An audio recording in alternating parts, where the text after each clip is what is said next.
কারামাল্লাহু তাআলা ওয়াজহুল কারীমকে জিজ্ঞেস করা হয়েছে কবরে কি নেওয়া যাবে।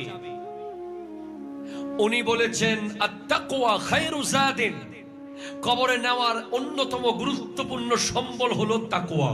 সুবহানাল্লাহ। হযরত উসমান যুন্নুরাইনকে জিজ্ঞেস করা হয়েছে আপনি কবর দেখলে কাঁদেন কেন। উনি বলেছেন কারণ কবর হলো আখিরাতের প্রথম মার্কাজ, প্রথম মঞ্জিল। ওটাতে যে পার পেয়ে যাবে সে হাসরেও পার পেয়ে যাবে।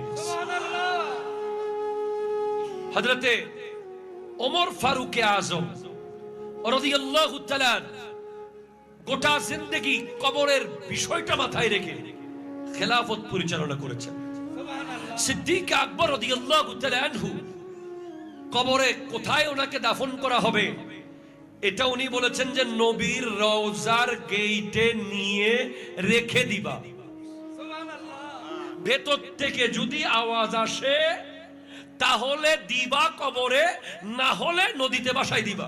কতটুকু ইশকে রাসূল অন্তরের মধ্যে থাকলে বলতে পারে আমার লাশ নবীজির রওজার গেইটের সামনে রেখে দিবা। দরজা যদি অটোমেটিক খুলে যায়, ভেতর থেকে যদি আওয়াজ আসে তাহলে নবীজির পাশে আমার কবর দিবা, না হলে আমার কবর দেওয়ার দরকার নাই, যেখানে মন চায় ফেলে দিও।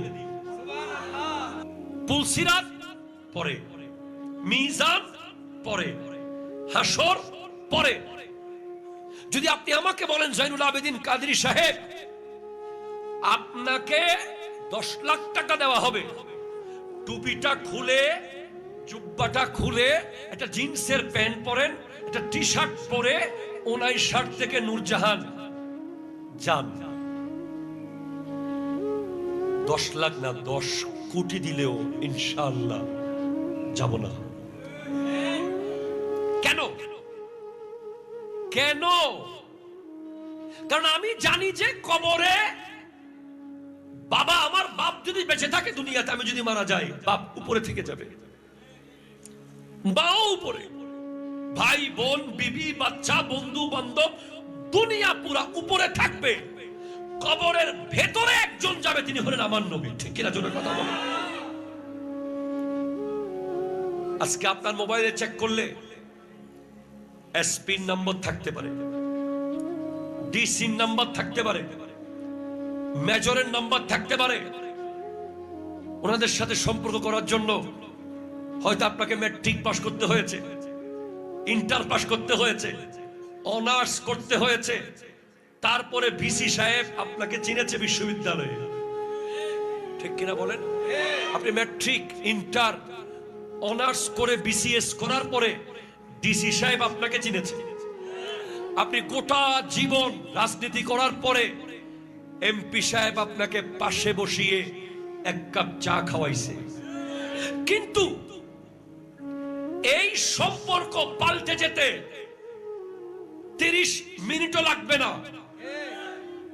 আপনি জানেন একসাথে চা খেয়েছেন কিছুক্ষণ আগে, দেশের পরিবেশ পাল্টে যাবে মুহূর্তের মধ্যে। অর্ধেক অর্ধেক চা খাওয়া ব্যক্তি আপনার ফোন আর রিসিভ করবে না, আপনাকে আর চিনবে না। এটা পৃথিবী ভাই, এটা পৃথিবী।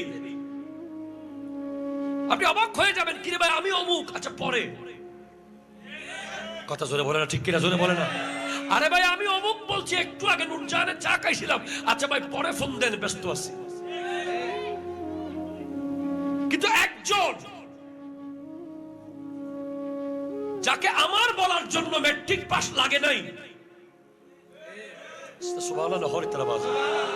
যাকে আমার বলার জন্য ইন্টার পাস লাগে নাই, যাকে আমার বলার জন্য কোটিপতি হতে হয় নাই, যাকে আমার বলার জন্য মুহাদ্দিস মুফতি মুফাসসির হতে হয় নাই, শুধু দুনিয়াতে এসেছেন এই জমানায়, এটাই যথেষ্ট যে আপনি কবরে গেলে বলতে পারবেন ইনি আমার নবী, আমার নবী, আমার নবী।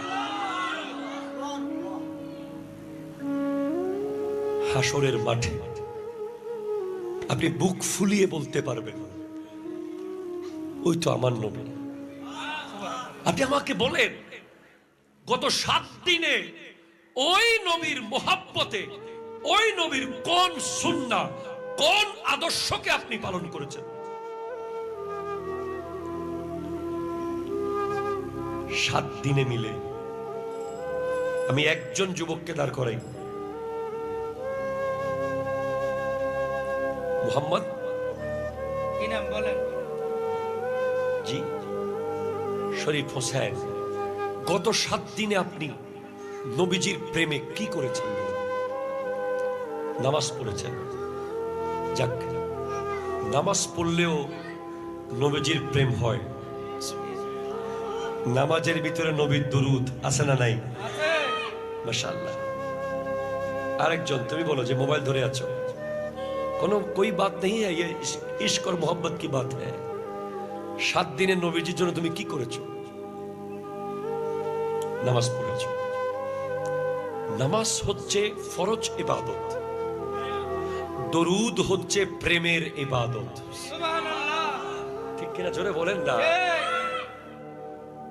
আমার যুব সমাজ বর্তমানে এমন পরিস্থিতিতে আছে যে 24 ঘন্টায় একবার নবীর দরুদ পড়ার টাইম এই প্রজন্মের নাই।